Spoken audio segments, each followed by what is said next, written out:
भीलवाड़ा के MLV textile college में वर्ष 2022 और 23 के बैच के 135 बीटेक छात्रों के डिग्री वितरण समारोह का भव्य आयोजन किया गया। यह समारोह में मुख्य अतिथि Rajasthan professor doctor SK Singh और अतिथि SDM भीलवाड़ा अवहान सोमनाथ और प्रवीण जैन निदेशक ऑपरेशंस और CFO ने अपनी उपस्थिति में समारोह की शोभा बढ़ाई। प्रारंभ में कॉलेज के प्राचार्य DN व्यास ने सभी का स्वागत करते हुए समारोह की शुरुआत की और विद्यार्थियों के पुरुषार्थ और उनके उज्जवल भविष्य की कामना भी की। उन्होंने कहा कि इस दिन का महत्व न केवल विद्यार्थियों के लिए बल्कि उनके परिवारजनों और शिक्षकों के लिए भी अत्यधिक महत्वपूर्ण और गौरवपूर्ण होता है। ये इस 2021-22 और 2022-23 में जो पास आउट हुए विद्यार्थी, उनके लिए अभी 6 जुलाई को RTU कोटा में एक कन्वोकेशन हुआ था। तो उससे प्रेरणा लेकर हमने ये सोचा कि क्यों नहीं भीलवाड़ा में भी, क्योंकि सभी विद्यार्थियों को वहाँ पर डिग्री दिया जाना संभव नहीं हुआ, तो हमने सोचा कि यहीं पर सभी विद्यार्थियों को बुलाकर उनको डिग्री दी जाए।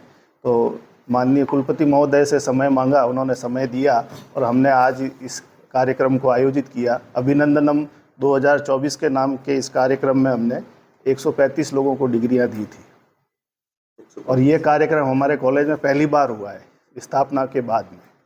कि ये हमारा जो ये कॉलेज है MLVT कॉलेज, ये देश में जो कॉलेजेस हैं उन कॉलेजेस में एक अच्छे कॉलेजों में इसकी गिनती है। और जैसा कि इसकी शुरुआत 1984 में किया गया था, तो तब से जो है ये कॉलेज चल रहा है। इन्होंने पहले डिप्लोमा देते थे, फिर उसके बाद डिग्री स्टार्ट किया और आज के दिन में ये एक बेहतरीन कॉलेजेस में है। और जो जैसा कि आज एलुमनाई यहाँ पे आए हुए थे, यहाँ के एलुमनाई अच्छी अच्छी जगहों पे है और जॉब ही नहीं कर रहे हैं, उन्होंने अपनी इंडस्ट्री स्टार्ट की है टेक्सटाइल की, और वो टेक्सटाइल में भी इंडस्ट्री भी उनकी बहुत आगे तक गई हुई है। और यहाँ के इस कॉलेज को इस बात का भी फक्र है कि वो एलुमनाई यहाँ पे आते हैं, बच्चों को इनकरेज करते हैं और हमेशा कॉलेज की हेल्प करने के लिए तैयार रहते हैं। यह जानकर हमें बहुत खुशी हो रही है कि ये हमेशा हर साल बच्चों को स्कॉलरशिप भी देते हैं और इसके पहले करीब 35-40 स्कॉलरशिप अभी उन्होंने अपने सहयोग दिया था और आगे भी बहुत कुछ करने के लिए तैयार है। जैसे कि अभी अनुराग जगेतिया जी है, आजकल उसके यहाँ पे फैकल्टी मेंबर भी हैं और एलुमनाई एसोसिएशन के प्रेसिडेंट भी हैं। उन्होंने भी उसके लिए एक रूपरेखा बनाई हुई है। वो अभी यहाँ पे उसकी एक बिल्डिंग भी, एलुमनाई एसोसिएशन की एक बिल्डिंग भी बनाना चाह रहे हैं, जिससे कि अगर वो आप सारे एलुमनाई देश भर से या दुनिया भर से यहाँ आकर के, जैसा कि आपने कहा, नई नई फील्ड में जो डेवलप हो रहे हैं उस फील्ड में आकर के कॉलेज को हेल्प करेंगे और आने वाले दिनों में जो भी नई टेक्नोलॉजी होगी उसका यहाँ पे पढ़ाई होगी। जैसे आपने कहा RTU का नाम लिया, तो RTU में भी हम लोग ये नई एजुकेशन पॉलिसी NEP 2020 जो आई है उसको भी हम लोगों ने लागू कर दिया और करीब 80% के करीब लागू कर दिया है। और लागू करने के बाद अब ये कोशिश कर रहे हैं इसको 100% लागू कर दें, जिसमें सबसे बड़ा यही करना है कि तो क्यूरिकुलम हमेशा क्यूरिकुलम को टाइम टू टाइम जो है इसको चेंज करते रहेंगे। प्लस अब जो नई एजुकेशन पॉलिसी है उसमें इंडस्ट्री इंस्टीट्यूट कनेक्ट का भी वो है। हमेशा बच्चों को जो है इंडस्ट्री में जाकर के काम करना होगा, ट्रेनिंग लेना होगा। और जो हमारा बोर्ड ऑफ स्टडीज है उसमें हम इंडस्ट्री के भी एक्सपर्ट्स रखते हैं, जिससे कि जो नई नई टेक्नोलॉजी जिसको हम उसमें इनकॉर्पोरेट कर सकें। तो दौसा जिले के पापड़दा थाना क्षेत्र में अवैध शराब के खिलाफ कार्रवाई करने गई आबकारी विभाग के अधिकारियों को रोब दिखाना महंगा पड़ गया। स्थानीय ग्रामीणों ने आबकारी विभाग की गाड़ी को घेर कर नारेबाजी शुरू कर दी। इस दौरान स्थानीय थाना पुलिस ने मौके पर पहुंचकर ग्रामीणों से समझाइश कर मामले को शांत कराया, लेकिन इस मामले को लेकर जब आबकारी अधिकारी राजकार्य में बाधा पहुंचाने की FIR दर्ज कराने पापड़दा थाने पहुंचे तो उसकी सूचना पुलिस ने ही ग्रामीणों को दे दी। इसके बाद बड़ी संख्या में ग्रामीण थाने के बाहर जमा हो गए। ऐसे में काफी समझाइश के बाद आबकारी विभाग और ग्रामीणों में सुलह हुई। मामला जिले के पापड़दा थाना क्षेत्र के आलूदा गांव का है। बता दें कि आबकारी अधिकारी अवैध शराब के खिलाफ कार्रवाई करने के लिए गांव में पहुंचे थे। घटना कहाँ पर किस प्रकार घटी?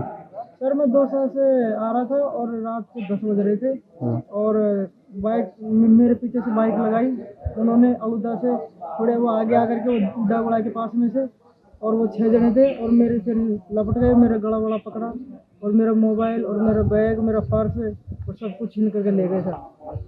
और उसमें 20,000 नकद थे और मेरा मोबाइल था और मेरा डॉक्यूमेंट सब ले गए सर। कितने लोग थे वो? 6 जने थे सर। 6 जने थे। पुलिस वालों ने कोई कार्रवाई की क्या? उनको सर रिपोर्ट लिखवा दी थी रात में, और कल से वो करेंगे भाई, जांच कर रहे हैं। तो अब हम थाने में आएंगे भाई, पकड़ो उनको। इसलिए आप इतने लोग यहाँ पर इकट्ठा हुए हैं। हाँ, तो आपको कार्रवाई की कुछ आशा है इनसे या अब कुछ? सर इसीलिए आए हैं कि भाई उनको पकड़ो, मुजरिमों को, अच्छा और अच्छा। मेरा सामान दिलाओ। आपको किसी के ऊपर शक है? सर मैं तो उनको ऐसे अब सामने आ जाए तो बता दो, लेकिन ऐसे मैंने उनको पहले से नहीं जाना था। टोंक जिले से होकर गुजर रहे कोथून लालसोट हाईवे को आधा दर्जन से अधिक गांव के ग्रामीणों ने गांव बंसीपुरा के समीप जाम कर दिया। ग्रामीणों का कहना है कि आजादी के कई साल गुजर गए हैं, लेकिन उसके बाद भी उन्हें रोड नसीब नहीं हुई, जहां घुटनों तक पानी से होकर गांव के बाहर गुजरना पड़ता है। प्रेगनेंसी में डिलीवरी के लिए भी जाने में बड़ी परेशानी का सामना करना पड़ता है, जिसके चलते कई दिनों में प्रशासन को अवगत कराया, लेकिन प्रशासन ने इस मामले में कोई कार्रवाई नहीं की और रास्ते में अभी भी पानी भरा हुआ है, जिसके चलते रोड से जाम लगने की समस्या पैदा हो रही है। सूचना पर दत्तवास थाना प्रभारी हेमंत कुमार मौके पर पहुंचे और ग्रामीणों से समझाइश के बाद मामला शांत करवाया। राजस्थान में जारी भारी बारिश जानलेवा बनती जा रही है। जोधपुर के बोरानाड़ा थाना क्षेत्र में भारी बारिश के चलते बड़ा हादसा हो गया। दरअसल बोरानाड़ा में फैक्ट्री की दीवार ढहने से 3 लोगों की मौत हो गई, वहीं 9 मजदूर घायल हो गए हैं। हादसा सुबह 3 बजे का बताया जा रहा है, जहां सूचना मिलते ही पुलिस मौके पर पहुंची और रेस्क्यू ऑपरेशन शुरू किया।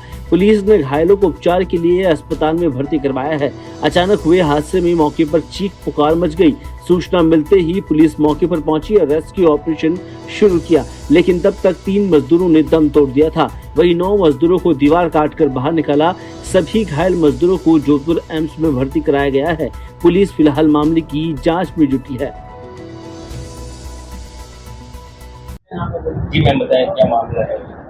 सुबह 7:30 के करीब ही यहाँ पे आए हैं, ये बॉडी लेके आए थे पुलिस वाले, बोरानाडा पुलिस चौकी से लेके आए हैं, जिसमें महिला का शव है। उसको डॉक्टरों जांच सहित उसको मृत घोषित कर दिया गया है। परिजनों का अभी पता नहीं चला क्या है। मामला था मैम? मामला था कि कल बारिश बहुत तेज हो रही थी, तो दीवार के सहारे ये लोग सो रहे थे, जिसमें दीवार गिरी, जिसमें से 5-6 जने थे घायल हुए, जिसमें एक तो यहाँ आए, बाकी सब एम्स चले गए हैं। और यहाँ पे जो महिला को लाया गया, उसको मृत घोषित कर दिया गया है।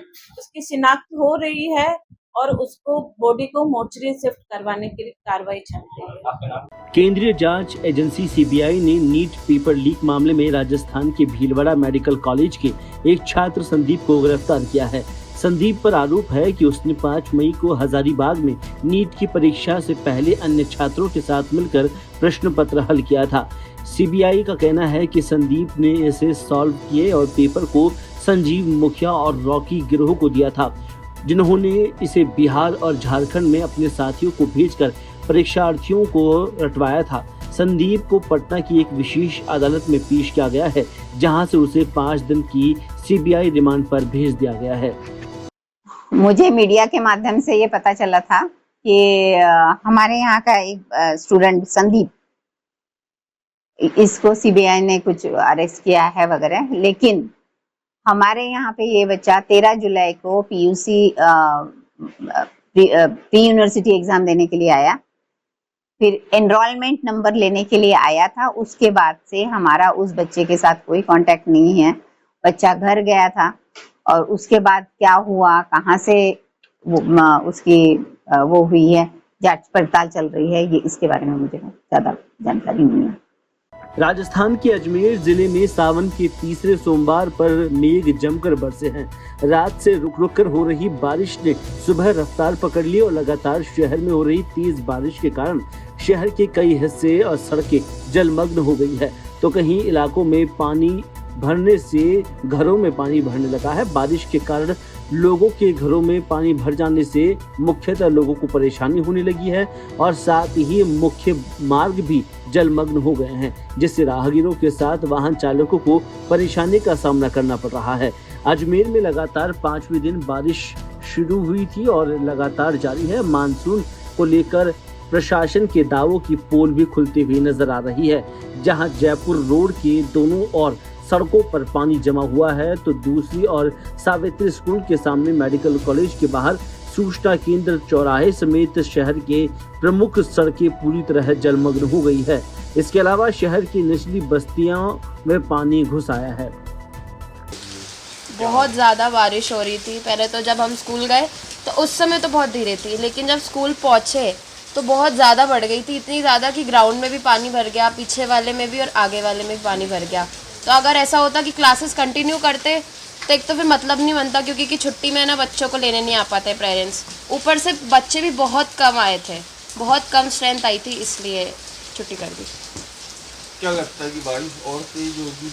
हालत क्या क्या दिख रहा है? पता नहीं, अभी तो ऐसा लगता है कि पूरे दिन चलेगी बारिश।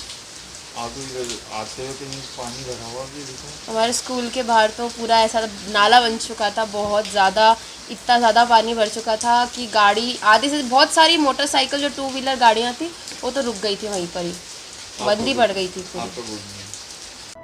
अजमेर शहर के आसपास के इलाकों में लगातार सुबह से तेज बारिश का दौर जारी है और इस बारिश के चलते लोगों का जनजीवन अस्त व्यस्त हो गया है।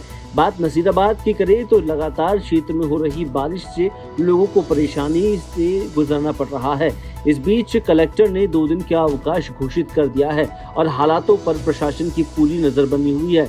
नसीराबाद के सांप्रोदा में 32 साल बाद एक बार फिर से बाढ़ के हालात बन गए हैं। गांव के कई मकान ढह गए हैं और कुछ ढहने के कगार पर है। एसडीएम देवीलाल यादव ने ग्रामीणों से घरों में रहने की हिदायत दी है और साथ ही इस मौके पर विधायक रामस्वरूप लांबा, सरपंच भाजपा नेता दयाल चौधरी ने गांव में बाढ़ के हालात बनने के बाद स्थानीय प्रशासन को सूचना दी है।